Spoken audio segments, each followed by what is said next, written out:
Olá, pessoal. Meu nome é Karine Klein. Gostaria muito de estar presente com vocês nesse encontro em Belo Horizonte, mas eu estou com Covid e, infelizmente, não posso estar com vocês. Então, eu vim falar rapidamente o que seria a minha palestra. Espero, em outra oportunidade, em breve, que nós vamos ter outros encontros Mastermind, que eu possa falar presencialmente sobre esse assunto que é tão interessante, que é a insuficiência renal e a inflamação. É um tema que se interliga muito e não se interliga, não existe um sem o outro, não existe uma injúria renal sem que haja uma resposta inflamatória. Peço desculpas por eu não estar presente, por motivos de força maior, nós estamos enfrentando a pandemia, protejam-se e vamos falar um pouquinho do meu assunto de hoje. É muito comum a gente encontrar na nossa rotina aqueles pacientes que não respondem ao tratamento que você está fazendo habitualmente. Tratamento completo, você pegou em artigo científico, você já trabalha com esse protocolo e você faz tudo no paciente e o paciente não melhora. O que está acontecendo? O que você pode fazer a mais para esse paciente? Como é que você pode fazer aquilo que talvez já dê certo no seu protocolo, mas que você possa encurtar o tempo de internação ou que você possa acelerar melhor a resposta do paciente ao tratamento?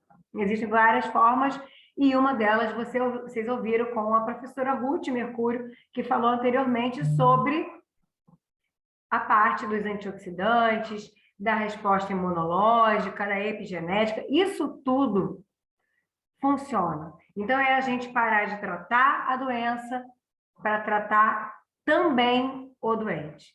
Então, é fundamental que o doente esteja apto para receber os fármacos e esteja apto para recuperar e reparar, restaurar as células que foram agredidas durante esse processo, essa injúria, seja em qual for o órgão, que no meu caso eu vou falar dos rins.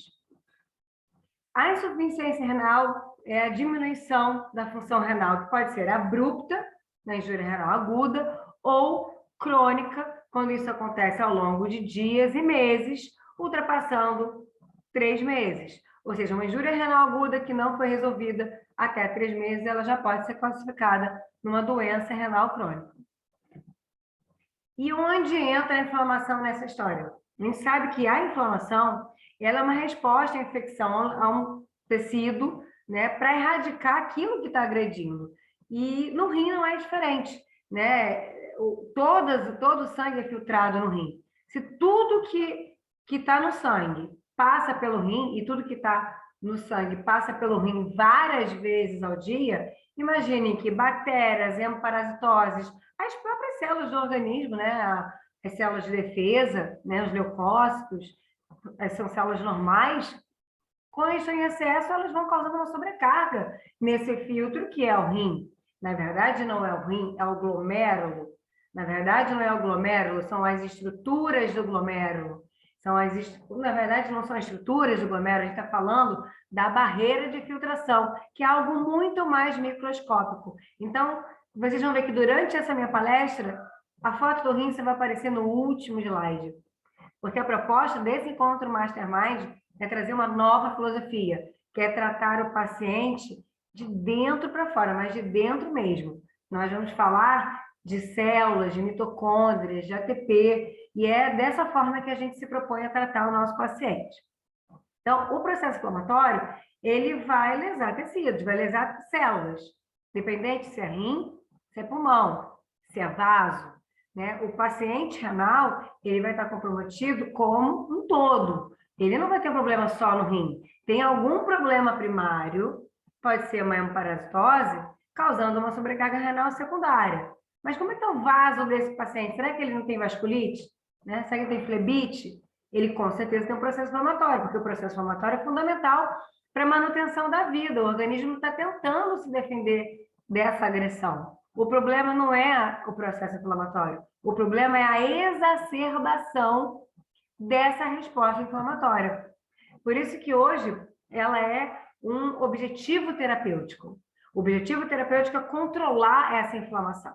A resposta celular na inflamação aguda é mediada por neutrófilos, basófilos, mastófilos, eosinófilos, macrófagos, enfim, todas aquelas células que a gente aprendeu lá há um tempinho atrás na graduação. Mas não são só elas.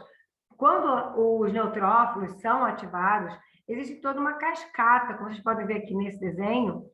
Aqui a gente tem os neutrófilos, aqui nós temos os macrófagos, temos algumas plaquetas chegando aqui para reparar essa injúria. Isso aqui é uma injúria no tecido causada por bactéria, mas poderia ser na barreira de filtração, poderia ser no endotélio, no rim, que seria da mesma forma, né? O vaso sanguíneo, uma vez inflamado, tendo excesso de células inflamatórias, como vocês estão vendo aqui na setinha, o neutrófilo, ele vai romper a barreira de filtração, né? A barreira do rim, do glomérulo, que eu vou mostrar mais à frente, ela não quer que entre células inflamatórias para dentro do órgão, mas também não quer perder proteína, não quer perder água, que são essenciais para a vida. E à medida que o processo inflamatório ele é ativado, como aqui, né, células neutrófilos tentando aniquilar essas bactérias, os macrófagos também são ativados. E eles vão liberar uma série de citocinas inflamatórias, que não vai dar tempo para a gente falar sobre isso aqui. Mas essas citocinas inflamatórias vão ficar presentes ali na circulação e elas vão ativar todo o sistema imune, toda a cascata da inflamação. E é exatamente aí que a gente pode interferir e melhorar o nosso paciente. Por exemplo, quando tem um processo inflamatório, principalmente na insuficiência renal, é muito comum que a gente veja um paciente anêmico e atribua essa anemia à doença renal crônica. Mas eu posso ter um paciente anêmico porque ele tem uma hemparasitose e que causa hemólise, como a babésia, leptospirose. Eu posso ter, por exemplo, algo muito mais simples, que é o fato de que macrófagos liberam interleucinas, principalmente a 6 e a 1B. Essas interleucinas no fígado vão liberar a epsidina, que com certeza a Ruth falou disso. A epsidina, ela vai lá para o trato intestinal e aqui no intestino, onde tudo acontece, que vocês compreenderam muito bem que a Ruth domina muito esse assunto, no intestino, a epsidina, ela bloqueia os canais que fazem passar o ferro do trato gastrointestinal para o sangue. A gente precisa que o ferro passe do alimento para o sangue, né? Para ele não entrar em anemia. Só que quando tem uma inflamação, esses canais da absorção do ferro, eles são impedidos pela presença de epsidina. Então, por isso que muitos pacientes têm anemia, deficiência de ferro, porque o ferro não está entrando. Não é que não tem deficiência de ferro. Ele está se alimentando com bastante ferro. O problema é que o ferro não está passando pelo canal. Outra alteração importante é que a interleucina 1 beta e a TNF-alfa, elas causam uma baixa produção de eritropoetina, de forma secundária. Então, vai ter uma baixa também na produção. E a interleucina 1 beta vai causar na medula a redução da eritropoese. Então, aqui eu tenho 3 formas, né, de piorar a anemia. Quando a gente fala que a gente tem uma anemia na doença renal crônica, mas também por conta da inflamação. Por quê? Porque a doença renal crônica é uma doença inflamatória, né? A gente aprende lá na graduação imaginando como uma doença fibrótica, né? Mas tudo bem, ela até pode ser, mas ela é uma doença sabidamente inflamatória porque ela libera uma série de citocinas inflamatórias. A gente poderia dosar algumas interleucinas e confirmar isso, mas não está na nossa rotina. Mas não significa que não existe, a gente tem que estar atento a isso. Então, o que é nefrite? A nefrite seria a inflamação do rim, mas não necessariamente eu terei uma nefrite para ter uma injúria renal aguda ou uma doença renal crônica. Porque a doença renal crônica, por si só, ela já é inflamatória.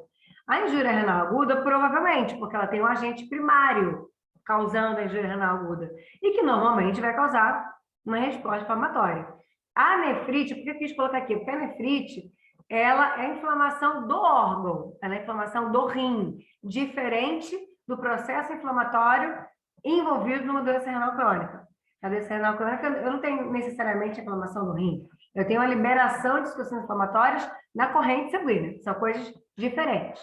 Então, eu tenho, no caso da nefrite, uma síndrome onde o rim está inflamado. Inflamado pelo quê? Pode ser por bactérias, por vírus, né? Por hemoparasitose. Algumas doenças autoimunes, excesso de medicamento, principalmente, eu vejo muito hoje na minha rotina ao fazer biópsia renal, que já faz parte da minha rotina. Em breve isso, né, vai ser rotineiro, como hoje é a hemodiálise, todo estado tem, biópsia vai ser também. A gente já vê muita alteração de parênquima renal por nefrite intersticial, por excesso de medicamento. E o glomérulo praticamente normal. O rim alterado, mas o glomérulo em si estava normal. Ele não tinha uma doença no glomérulo. Ele estava tratando pelo inibidor da ECA, tratando como se fosse uma doença renal crônica glomerular. A inflamação ela participa de forma ativa de todos os mecanismos de progressão de lesão renal em diversas etiologias. A proteinúria de origem glomerular, de fato, ela aumenta a produção de angiotensina, e a angiotensina é um liberador de mediador inflamatório, né? Citocinas e quimiocinas. Então, a angiotensina também piora a situação, por isso que é importante fazer inibidor da ECA. Em fases mais avançadas, a gente encontra depósito de fibroblastos no próprio interstício do parênquima renal, causado por tentativa de reparo dessa nefrite, causado por ativação do sistema inflamatório e até sistema complementar. Que não é o caso aqui agora, entrar nesse fato. Esse desenho significa o quê? Aqui eu tenho um glomérulo saudável, tenho a arteríola aferente, por onde o sangue entra. Então, aqui eu vou ter um novelo de vaso, né? Uma invaginação do vaso para dentro da cápsula de Bowman, e a saída aqui pela arteríola eferente. Aqui no meio tem a mácula densa. Então, é como se eu tivesse pego um néfron aqui, tivesse cortado um néfron e colocado no aumento aqui. Então, eu tenho aqui algumas células no interstício, normalmente em torno de 4 células. Tenho aqui os vasos. Se eu olhar aqui dentro, tenho as células endoteliais, o núcleo das células endoteliais, né, que é o vaso sanguíneo. Aqui é a cápsula de Bowman. Aqui está a barreira de filtração, podócito e os prolongamentos deles, peticelos, né? Que eles estão aqui justamente para promover o quê? A proteção da barreira de filtração, né? Que não saia a proteína na urina, nem líquido de forma desordenada, né? Principalmente proteína. E aqui é o glomérulo íntegro. Se eu pegar esse pedaço aqui, né? Nesse glomérulo íntegro, e trazer ele para cá num outro aumento, o que eu encontro nessa parede aqui do endotélio? A célula endotelial, aqui são as mitocôndrias, né? De amarelinho são as mitocôndrias. Encontro aqui o glicocálix, que é uma camada de glicoproteína muito importante e que fica muito alterada quando o paciente está inflamado. E quando ela altera, ela muda a carga. Então, o normal, ela tem uma carga negativa, a albumina tem uma carga negativa, então, cargas iguais se repelem. A partir do momento que inflama, cargas diferentes se atraem. E aí a perda de proteína e de outros nutrientes e células importantes acaba acontecendo.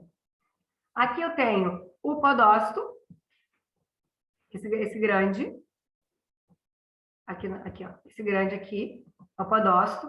Tenho os pedicelos, que fazem parte aqui da membrana da barreira de filtração. Entre eles, eu tenho uma série de proteínas, né, na fenda do diafragma, como a nefrina, a podocina, que fazem justamente essa proteção para que não haja saída de substâncias importantes do vaso para a cápsula de Bowman. Porque se começa a sair coisas importantes como glicose, albumina, para a cápsula de Bowman, isso vai se transformar no ultrafiltrado, já vai para o túbulo e aí vai seguir o caminho. A alça descendente, a alça ascendente, ducto coletor, e vai se transformar em urina. É o que a gente não quer. Então, por que você está explicando isso, Karine? Porque é aqui que os nossos suplementos vão atuar, né? Vocês viram o tempo todo mundo falando a nível celular, então vamos tratar o rim agora a nível celular também. Isso aqui não é um desenho de criança.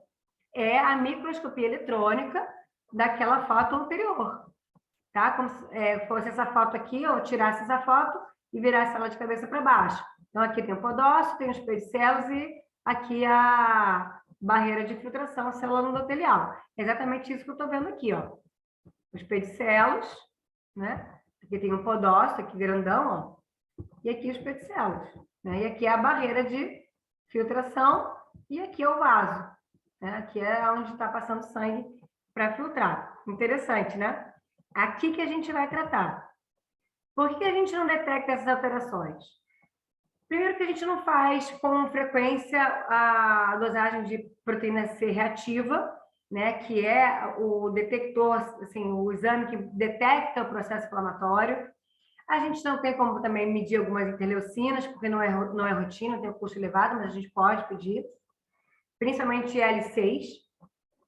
O estresse oxidativo, né, e a inflamação, ela pode progredir muito doença renal crônica, a gente poderia fazer biópsia, mas a biópsia também não é rotina, também não é todo caso que já fazer biópsia. E como é que eu faço hoje na nossa realidade para fechar diagnóstico? A simples urinálise com a proteína C reativa, que dá para a gente fazer, a gente só tem o hábito. O ultrassom, é importante saber qual é a causa, né? Muitas vezes é o ultrassom que vai dar uma pista da doença de base, para excluir outras patologias. Em casos mais avançados, a biópsia renal, porque a biópsia renal vai mostrar essas imagens que eu mostrei para vocês a nível celular. O tratamento é tratar a causa primária, eu botei aqui da inflamação, mas é inflamação. Tá? A causa primária da inflamação aqui é uma erliquiose, é uma leishmania. O que está causando essa inflamação? Uma doença periodontal? A gente tem que remover esse foco infeccioso. Né? Tratar a doença de base e, junto a isso, tratar o estresse oxidativo, tratar essa inflamação. A lesão glandular ela pode ser deflagrada por deposição de imunocomplexo, por formação de anticorpos, né, por conta de alguma doença. Isso tudo vai depositando ali no glomérulo e vai sobrecarregando o rim. Então, qual seria a conduta clínica? Tratar a doença de base, né, seja uma doença endócrina, uma doença cardíaca, uma hemoparasitose, e a consequência da inflamação. Tratar a consequência da inflamação é o protocolo 4R, né? É combater o estresse oxidativo, usar antioxidante, usar a dieta adequada, que a dieta não pode ser inflamatória, isso é muito importante. Por quê? Porque é muito comum as pessoas verem ureia creatina alta e entra com a dieta renal. Não, a dieta renal, ela tem muito carboidrato. A gente tem que entrar com a dieta para paciente convalescente. A gente tem um produto maravilhoso, que é o Salute e o Reability, né? Então, a gente precisa entrar com o Reability, ele tem baixo fósforo. Então, por que eu vou entrar com uma dieta renal se o paciente está inflamado? Então, importante a gente falar sobre isso. Como eu faço a minha rotina? O paciente chegou vou usar aqui a uremia, que é o quadro mais grave do paciente com insuficiência renal. Com a azotemia ou paciente crônico equilibrado, ele não vai precisar internar. Então, vamos considerar o paciente que precisa de internação. Eu uso o Captor, que é o carvão ativado, porque ele é um antitóxico, ele possui fibras que melhoram o trato gastrointestinal, esse trato gastrointestinal está inflamado, e também possui vitamina B6, ácido glutâmico e zinco, que é importantíssimo para a recuperação do paciente doente. Ele age como esponja e vai limpando esse intestino, eliminando mais de 90% de produtos químicos, de toxinas, micotoxinas, medicamento, então ele limpa o intestino. Eu não abro mão de fazer o Captor 2, 3 dias junto com o alimento para o paciente interno. Uso acetilcisteína, porém a gente tem um produto, a gente tem vários artigos que falam sobre o benefício, né, da acetilcisteína por ser precursora da glutationa, né, que é o mais potente antioxidante que a gente tem no organismo, né, e combate o estresse oxidativo. Mas temos um produto mais fácil, mais fácil de administração, que é o Tardimax, porque o Tardimax tem a cisteína, né? E a cisteína, ela é o precursor da glutationa. Então, quando você ingere a N-acetilcisteína, ela ainda vai se transformar em cisteína para depois se transformar em glutationa. E o Tardimax é um produto que já tem isso concentrado, é muito mais fácil de dar, dado que a N-acetilcisteína tem uma apresentação, um volume maior no paciente felino, principalmente, a gente sabe como isso é difícil. É muito importante o Tardimax, eu gosto muito da minha rotina, produto já antigo, porque além disso ele tem complexo B, ele tem carboidrato, esse paciente precisa enriquecer, precisa fortalecer, ele não pode desnutrir, tem maltodextrina e é enriquecido com glutamina e taurina, ou seja, importante para a recuperação do paciente convalescente. Claro que eu vou fazer o Targimax, eu uso 3 vezes ao dia e eu uso 5 vezes a dose recomendada. Nos Estados Unidos, tem trabalhos que eu encontrei que se você usar 10 vezes a dose da cisteína, você melhora muito a função renal. O probiótico é muito importante, porque eu fiz o capto, eu preciso do probiótico para repopular a flora, mas eu deixo isso para fazer em casa. Prescrevo para o cliente depois que ele sai da internação, mas é um protocolo meu. O imunoestimulador a gente precisa, né? E aí eu gosto muito, muito, muito do Hemocare Green. Aí eu também prefiro fazer em casa, prescrever para casa, não faço no ambiente da internação, para evitar muitos medicamentos naquele momento que ele está mais enfraquecido. Mas só de fazer o protocolo 4R e o Targimax, depois de 2 dias de carvão, o paciente já melhora muito, muito. E o Hemocare Green tem clorofila, beta-glucano, vitamina C, D, que é muito importante no paciente nefropata, muito importante no paciente convalescente, muito importante para a resposta imunológica. Tem complexo B e tem mineral quelatado, né? Que qual a dificuldade de dar ferro para o paciente? Ele não vomitar o ferro. O Hemocare Green, ele não vomita. Então, relembrando aqui o protocolo, que é o assunto desse encontro, né? É importante lembrar que cada um faz o protocolo 4R de uma forma, né? Por exemplo, na fase 1, em remoção, eu uso o capto ainda na internação. Os pacientes não precisam internar, eu faço em casa também. A reposição, eu sempre faço intravenosa. Se o paciente estiver em casa, ele vai fazer o eletroreide. Mas na internação, ele vai fazer a reposição intravenosa. Se tiver com diarreia, eu entro com a enzima pancreática. Se não tiver, eu vou fazer glutamax e targimax. No 3, né, na reinoculação, eu vou fazer o probiótico, ou seja, o paciente já saiu da internação, tá? E aí varia, cada um faz de uma forma. Normalmente eu faço um mês seguido, que é quando eu vou ver o paciente de novo. E a fase 4, que é quando a gente vai reavaliar esse paciente, ver se a dieta está adequada, se eu vou manter a dieta que estava na internação ou não. Muitas vezes na fase 1, né, 7 a 15 dias, eu não entro com a dieta renal nesse paciente, porque a dieta renal ela é uma dieta rica em gordura, rica em carboidrato, que é altamente inflamatório. Eu mantenho aí no Salute ou no Reability até esse paciente, em 7 dias, poder fazer a dieta da doença de base. Então, o mais importante que eu queria deixar aqui para vocês é tratar a doença doente, tratar células e não órgão específico, controlar a inflamação. Então, aqui tem um glomérulo saudável, né, quando a gente tem aqui os vasos, os podócitos, a cápsula de Bowman, e aqui as células do mesanjo. Quando a gente tem uma nefrite artificial, por exemplo, por excesso de medicamento, o que acontece é isso aqui, ó, proliferação no mesanjo, começa a apertar os vasos do glomérulo, e aí começa a romper a barreira de filtração.